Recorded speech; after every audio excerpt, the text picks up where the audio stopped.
Okay, so this is a continuation.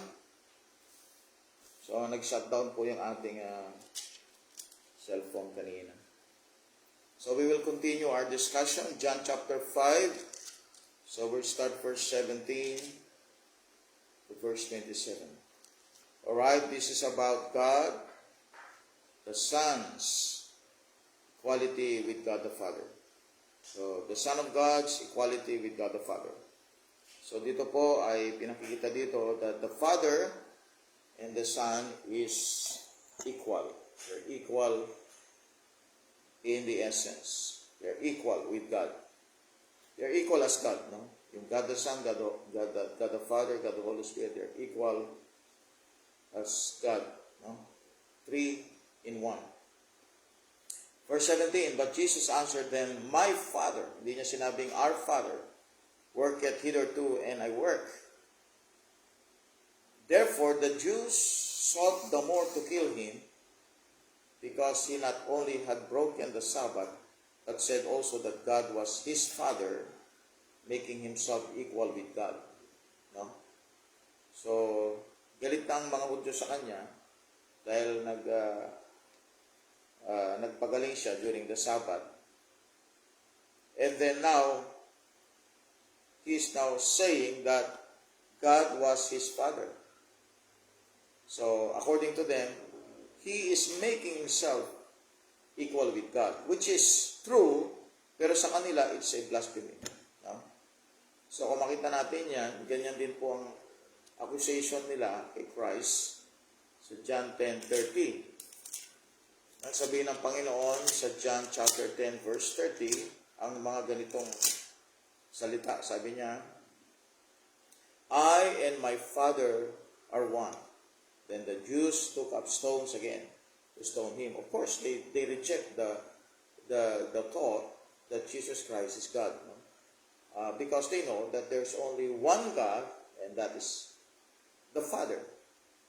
So they reject the belief that Jesus Christ is similar as God the Father, as God. No? Verse 20, for the Father loveth the Son.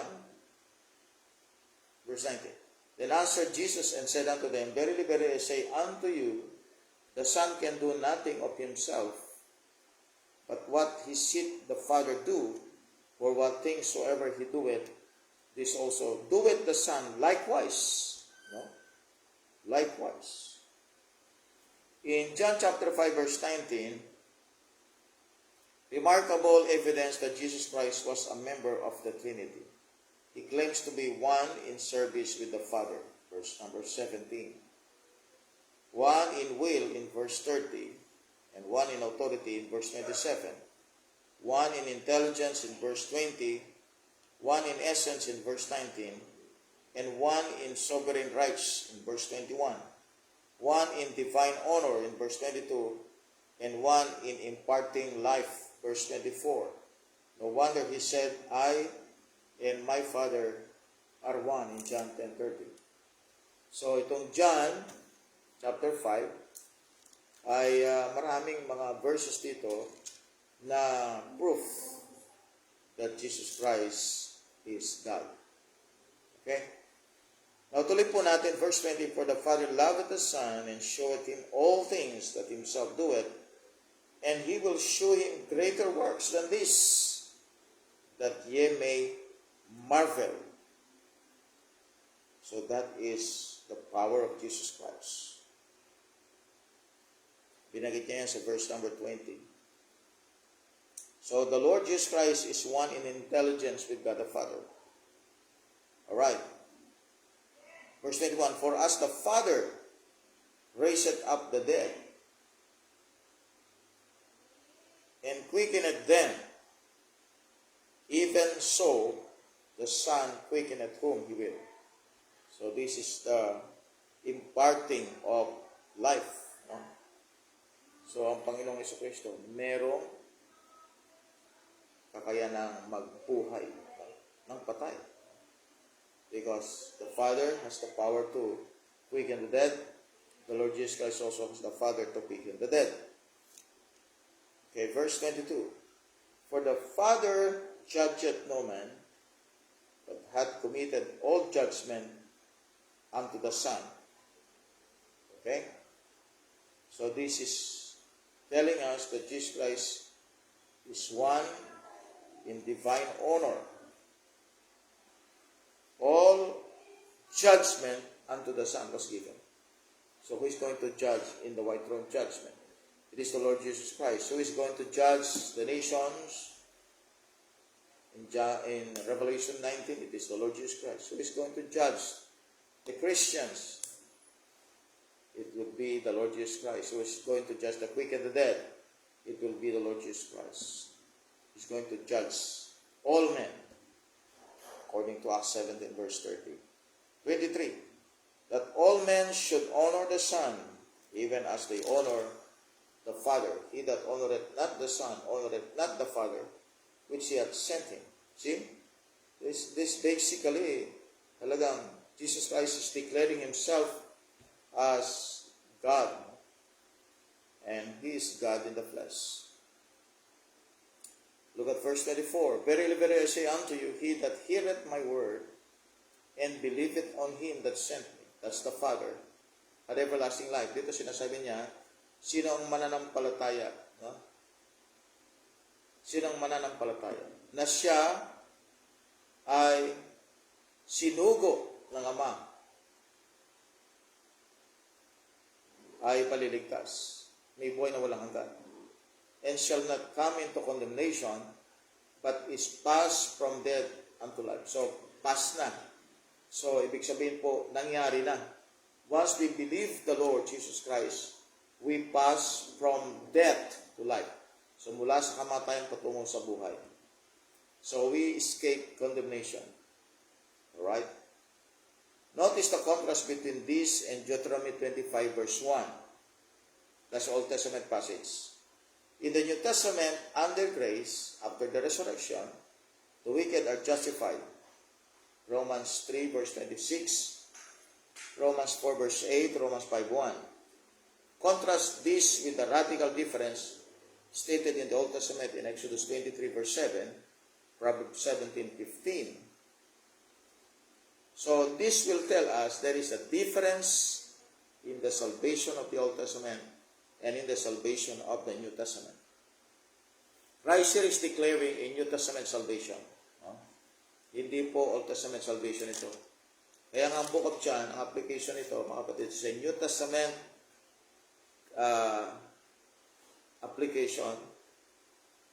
All the things that we can see about salvation here ay as so far sa ating napag-aralan ay applied sa New Testament. Kaya mga hyper-dispensations, they said the Book of John is part of the Old Testament.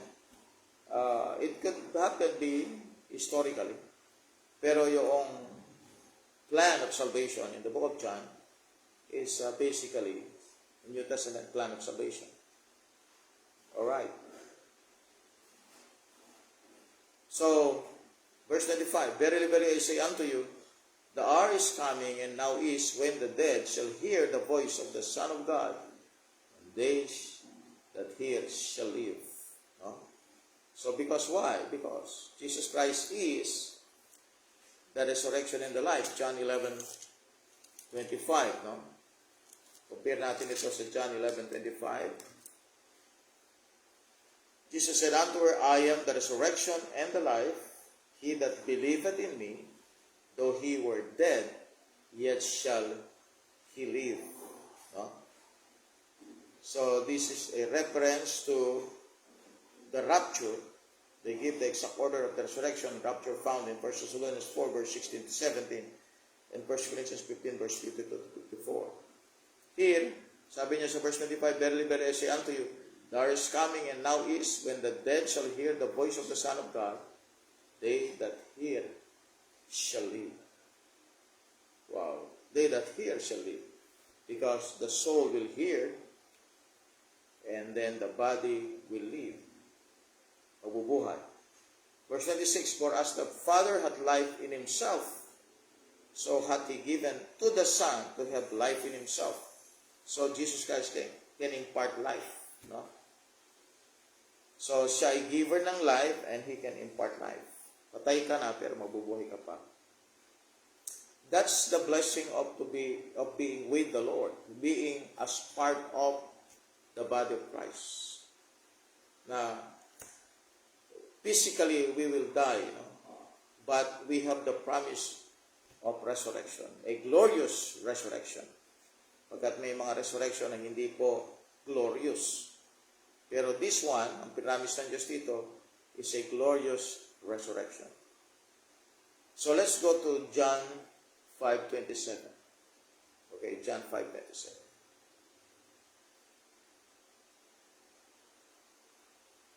And had given him authority to execute judgment also, because he is the Son of Man. So makita natin yung connection ng judgment. Kanina ibinigay doon sa Son of Man. Sino ba yung Son of Man? Sino ba yung Son of God? That's the Lord Jesus Christ. So He's going to give the judgment. He's going to execute judgment. He's going to have authority to execute judgment.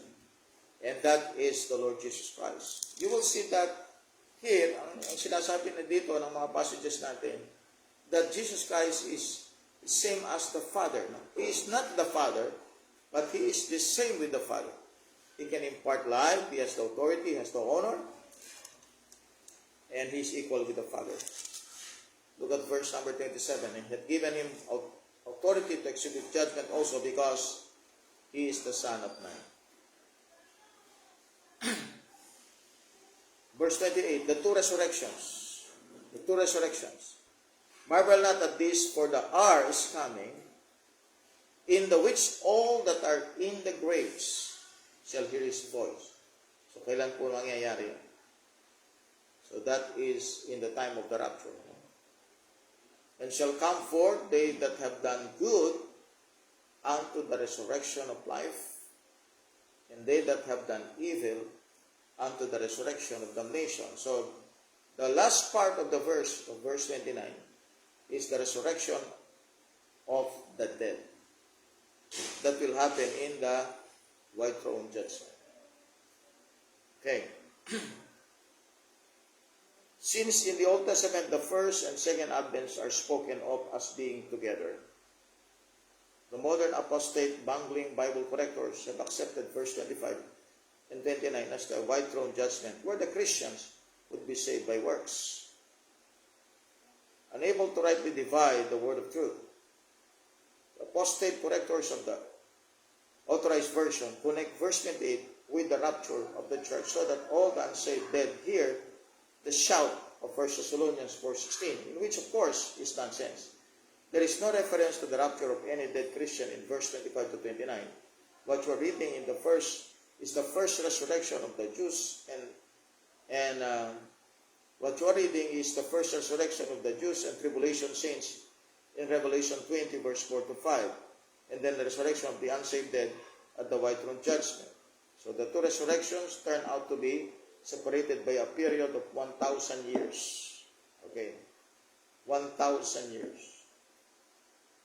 So, what you're reading is the first resurrection of the Jews and tribulation saints in Revelation 20, verse 4 to 5. And the resurrection of the unsaved dead at the white throne judgment. Okay? So, dito, ang explanation dito sa ano. So, maraming possibility. No?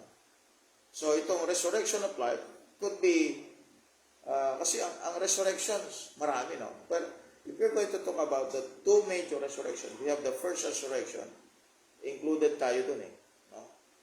Yun ay before the rapture. No? Kung ito ay magre-refer sa resurrection ng mga Jew, this will happen during the time ng the post-tribulation rapture ito, no? Of the Jews. So, ang first resurrection includes the Old Testament, the rapture of the body of Christ, and the tribulation saints. Okay? So, if this is connected to the Jews, so this is connected to the tribulation saints that will be raptured at the end of the tribulation period. tag natin dan post-tribulation rapture. And then another rapture or another resurrection will happen, which is the resurrection of the dead. So, yung first resurrection na binabanggit dito, which is, if we connect these two, the Jews, sa mga Hudyo, that will happen in the post-tribulation rapture. And then there's a difference of 1,000 years from the tribulation saints rapture to the white throne judgment. Kasi yung pagitan niyan is the millennial reign. Okay, so two resurrections involved. Okay. Verse 29. Yung damnation, resurrection of damnation is for the white throne judgment. Verse 29.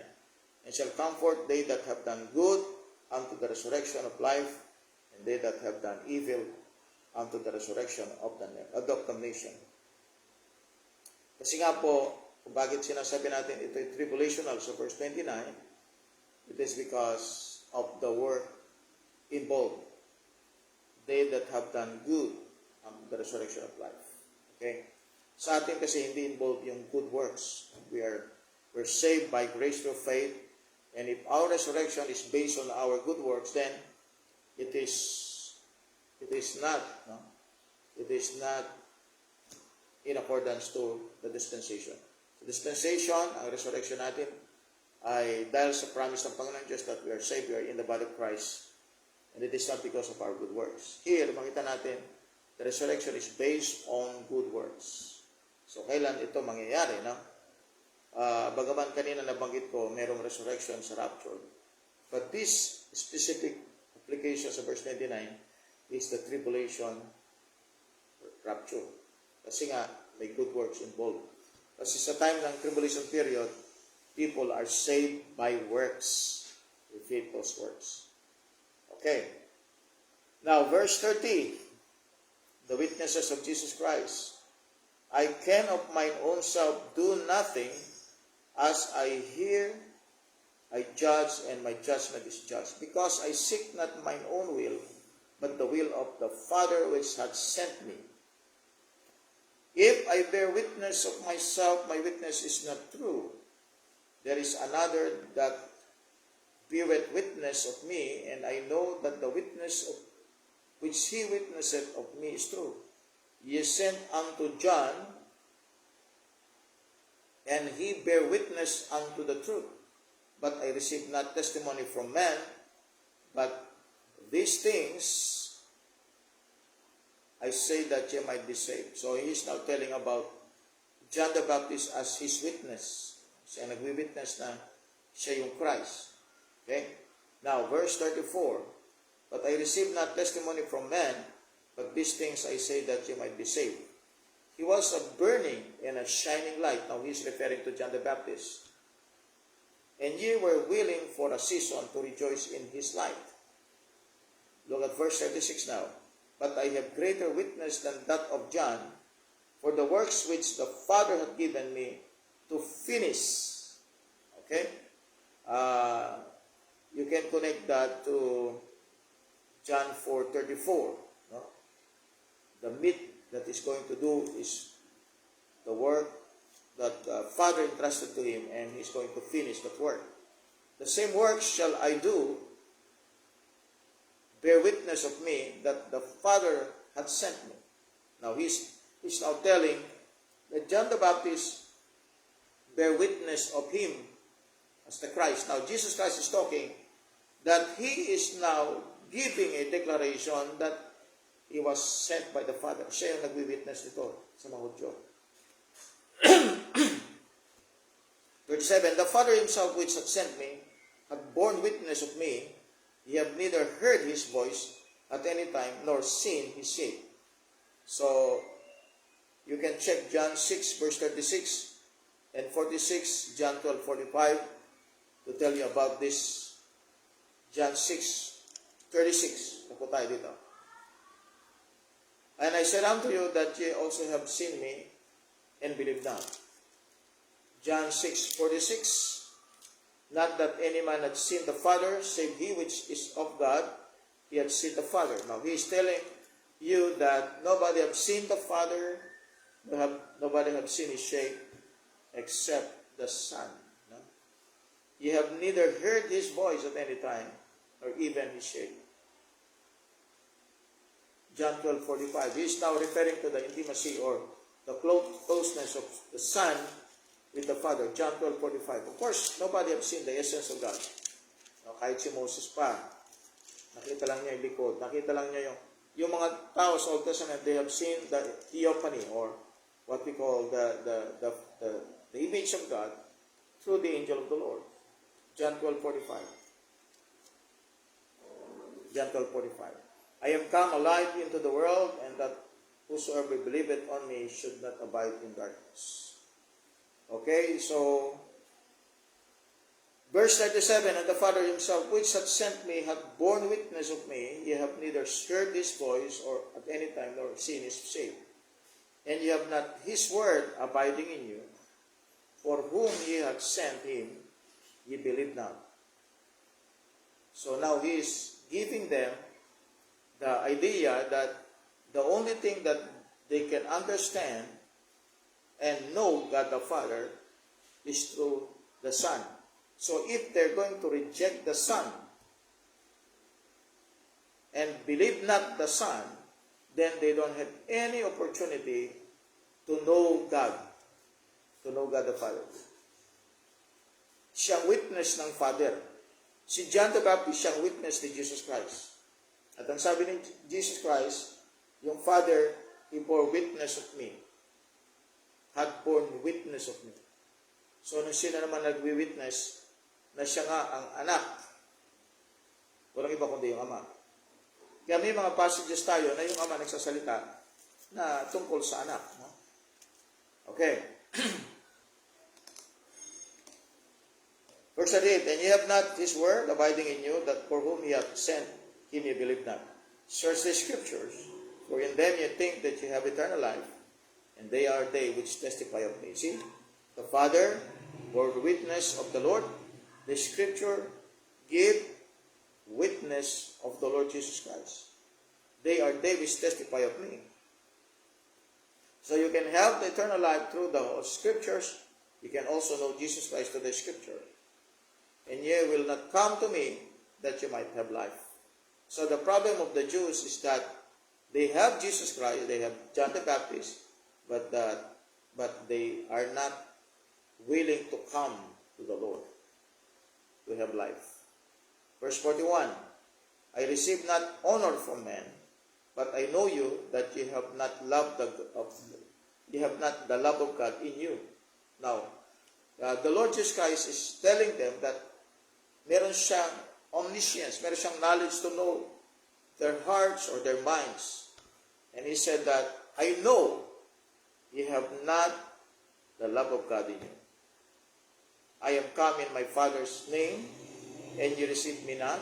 If another shall come in his own name, him you will receive. So this might be a connection to the son of perdition, or the Antichrist. Sabi niya, if another shall come in his own name, him ye will receive. So that might be a connection to 2 Thessalonians 2, verse 3 to 4. Okay? Verse 44. How can ye believe which receive honor one of another, and seek not the honor that cometh from God only? So that will be a connection to John 12, verse 41 to 43, Luke 16, verse 15, Matthew 23, verse 1 to 7. Okay? Sabi niya, how can ye believe which receive honor one of another, and seek not the honor that cometh from God only? Do not think that I will accuse you to the Father. There is one that accuseth you, even Moses, in whom ye trust. And now he is referring to the scriptures, of course. No? So, ang naging issue dito, no, ng mga Hudyo, they have the scriptures, the Old Testament, but they don't understand the scripture. They don't understand that the person, now he's talking with them, or he's talking to them, di na nila naintindihan. No? They have the scripture, they're reading the scriptures, they have been with the scriptures, But now, nang dumating na yung God and the Redeemer, the Savior na sinasabi sa Scriptures, nang dumating na siya, hindi naman siya tanggap ng mga Hudyo. Do not think that I will accuse you to the Father. There is one that accuseth you. Something that will accuse you. And that is the Scripture. Even Moses, in whom you trust. For had ye believed Moses, you would have believed me. For he wrote of me. No? For he wrote of me. Ito yung nagsasabi na napakahalaga ng Old Testament Scriptures para maintindihan natin sino si Christ. So, hindi natin pwedeng balawalain talaga ang Old Testament. Ang Old Testament ay isang malaking evidence na yung dumating, no, na nagkatawang tao, yung God na nagkatawang tao, si Jesus Christ, ay isang patunay na ang Old Testament Scriptures ay authentic na Word of God. At ngayon dumating na siya, hindi nila makita, no, from the Scriptures na yung kausap nila, siya na yung fulfillment. Siya na yung sinasabi ng mga kasulatan ni Moses. Ano ba yung mga yon? We have Genesis, Exodus, Leviticus, Numbers, Deuteronomy. So may mga sinabi si Moses patungkol kay Christ. For had ye believed Moses, you would have believed me, for he wrote of me. But ye believe not his writings. Okay? His writings. How shall ye believe my words? Now, they have to believe the writings of Moses. And that's the only way that they can believe the words of the Lord. So, verse 46 to 47 deal with the Mosaic authority of the law. You can see that in Deuteronomy chapter 31, verse 9 to 24. They convict every professing Christian to be willful sinner, willfully rejecting revelation. If he takes the position on the first 3 chapters of Genesis that Pope John Paul II, Westcott, and Hort, and all evolutionists have taken, Jesus Christ refers to Genesis 1 to 2 as actual history in Mark chapter 10, verse 6 to 8. So they have to believe the book. They have to believe the Old Testament. They have to believe what Genesis said, Exodus, Leviticus, Numbers, Deuteronomy. And that will open their mind, no, in something that no one can reveal to them except the Holy Spirit. Kaya nga po tayo, no, sa atin, no, the first thing that must come is belief. Because belief will open the door for understanding. Once we put doubt and question mark to the Word of God, that will close the door of wisdom, intelligence, and knowledge. So, belief is the key to understand the Scripture. So, since they don't believe Jesus Christ, everything that is written in the Scriptures are all dark. No? Madilim sa kanila. Because the only key that the Lord will open their minds of understanding is when they start believing. Believing. So, did they believe Jesus Christ? Of course, nakikita natin ito sa mga pronouncement and statements ni Cristo, they are not believing Him. So, you will see that there are verses in the Bible that will show that the problem of Israel, the main problem of Israel, is unbelief. Unbelief. Okay, so, i-ano natin po, no? Summarize natin. So, John chapter 5, nakita po natin yung power ni Christ to heal. And of course, bakit may healing? Because He is the Messiah of Israel. And Israel is always looking and seeking for a sign before they believe. So, kaya may kasamang healing ang ministry ni Christ. Alright? So, ginaya naman ito ng mga Pilipinong nag-aanyong apostol, nagpapagaling, at ibang mga bansa pa. Sabi nila, katulad kami ni Kristo nag-i-heal. So, the ministry of the church age is different from the ministry of Christ during the time of His 3.5 public ministry here on earth. Kasi nga, ang issue kasi dito ay He is trying to convince the Israel to believe Him, to set up the kingdom. Kaya church age, wala namang kingdom na isa-set up eh. Wala namang physical kingdom na isa-set up dahil yung king nasa heaven. So healing is not important in the time of the church age. Kaya yung may mga tao ngayon, pinupost nila yung healing, they are misled. No? Kaya nga importante yung rightly dividing the word of truth. Alright, John chapter 5, verse 17 up to verse number, we have seen that in verse 27. Dito pinakikita niya na siya ay equal with God the Father. And in verse 28 and 29, we have seen the two resurrections. The resurrection of the Jews in the time of the tribulation period and the resurrection of the people who are damned in the time of the white throne judgment. We have seen the witnesses to Jesus Christ. John the Baptist is the witness to Jesus Christ. Jesus Christ witnessed the Father, no? And the Father witnessed the Son. No? So, nakikita natin dito mga kapatid na dito sa Book of John ay marami mga passages na makita natin patunay na si Kristo ay Diyos. At anong purpose ng kanyang pagdating. No? Ang purpose ng kanyang pagdating, of course, first for the Jew. And when they rejected Him as the Messiah, God deals with another group called the Gentiles for another program. Kaya nga po, nakarating tayo sa church age. Ngayon, church age na. Okay, pero ito, makita natin yung John kasi, nasa Old Testament pa siya historically. Pero yung mga passages are hints for the coming dispensation called the church age or the New Testament. Kaya nga mga passages na yan ay may mga application para sa New Testament. Although it was written historically under the Old Testament pa yan. Kasi life pa ni Christ yan life ni Christ. Pero ang application is already New Testament. Okay? Alright, so tayo po'y manalangin dakilang Diyos.